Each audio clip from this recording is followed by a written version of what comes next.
Before the break, we spoke about President Trump's proposed cuts to the social safety net and inexplicably slashing funding to things like the Special Olympics. But some other moves, they're not getting nearly as much attention. I'm talking about massive cuts to the State Department. Lawmakers from both sides of the aisle say this is a dangerous move. My next guest, he's one of them. Joining me now to discuss that and more, Democratic New Jersey Congressman Tom Malinowski. He serves on the Foreign Affairs Committee and was also on President Clinton's National Security Council. Malinowski also served as Assistant Secretary of State in the Obama administration. Congressman, always good talking to you, and we just finished talking about at length some of the cuts that are being proposed. And just from a macro standpoint, there's an edge to some of these. I mean, who goes after people in Special Olympics? To me, I don't know. Maybe I understand we got to make the books balance and all the rest, but the backs that they're doing it off of, to me, there's a cruelty element to this. Do you have a different read on it or not? No, I agree. It's a window into their heart and soul. And first of all, let me just assure everybody, we're not going to cut the Special Olympics. That's not going to happen. This budget that they've sent us is dead on arrival in the United States Congress. We're going to be responsible.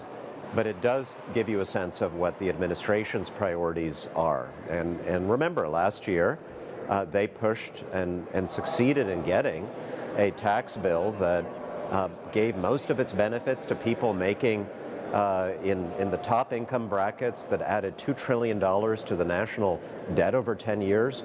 And now they say, oh my goodness, we have this deficit. How did that happen? So we have to cut health care in the Special Olympics. We're not going to allow that, but it does tell us where they're coming from. As people gathered from my intro to you, you obviously have a deep background as it relates to foreign affairs, and the State Department's budget was slated to be cut under there by 23%. And Pompeo said, won't really do anything, we'll be fine. Give an idea, that's significant a cut. What kind of impacts and also messages that sends to the people on the front lines for us dealing with both allies and foes alike internationally? Well, it's a vote of no confidence in our diplomats around the world who are risking their lives in very dangerous places, protecting Americans, protecting our values and our interests. It says that we're going to protect ourselves solely with our military. And of course, they're also trying to increase military spending while they're cutting back on our diplomacy. And you know, some of the people in the U.S. government who are the greatest defenders of our State Department are our generals. General Mattis, the former Secretary of Defense, said that, if we hire fewer diplomats, I have to buy more bullets, because then the only way we can solve global problems is by going to war and using force. So it makes no sense. And again, the good news I can tell you is this ain't going anywhere. Republicans in the Congress most of them agree with Democrats that we should not be cutting back the State Department. It does, though, as you say, give you an idea as to where the priorities are. I want to pivot next to the former president. You had an audience, as did some of your colleagues in the House, with President Obama, and we understand at least he cautioned that there are price tags to projects, and I don't think you had to read too much in between the lines, whether it was the Green New Deal or Medicaid for all, that be careful here. At the same time, Democrats are criticizing the administration for racking up huge deficits, et cetera. Ideas are great, but with them, you got to also find a way to pay for them. Am I right? You're right, and I totally agree. We do need to be very, very careful that if we're going to be proposing massive new programs to transform the American economy, our health care, that we need to understand how these things are going to be paid for. What you're seeing us do is very responsible, middle-of-the-road legislation on shoring up the Affordable Care Act, on building infrastructure, which creates jobs in our country, protecting people from gun violence, all the things that I ran on and that the vast majority of Americans want to see happen. You know, Congressman, I saw Speaker Pelosi just a little bit ago say impeachment's not on the table. That's not what we're talking about yet. Another freshman Democrat, Congressman Tlaib, she's pushing impeachment. there seems to be a schism among Democrats as to how much to still push on the Mueller report right now, how many probes to spend a lot of time and political capital on.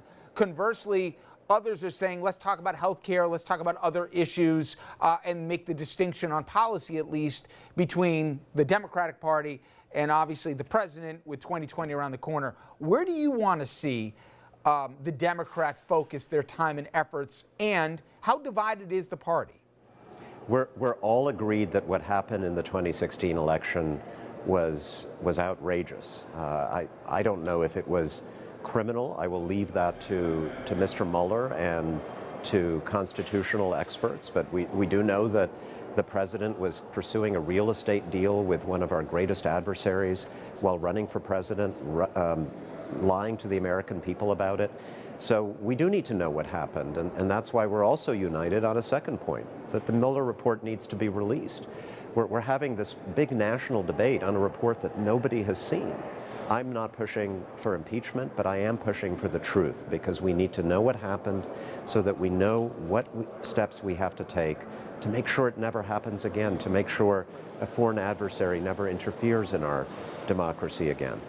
How worried are you that the Affordable Care Act, as we know it, could, whether it be through the courts or on the Hill, where are Republicans in terms of what the president's pushing for, which is, removing it really without a replacement in hand?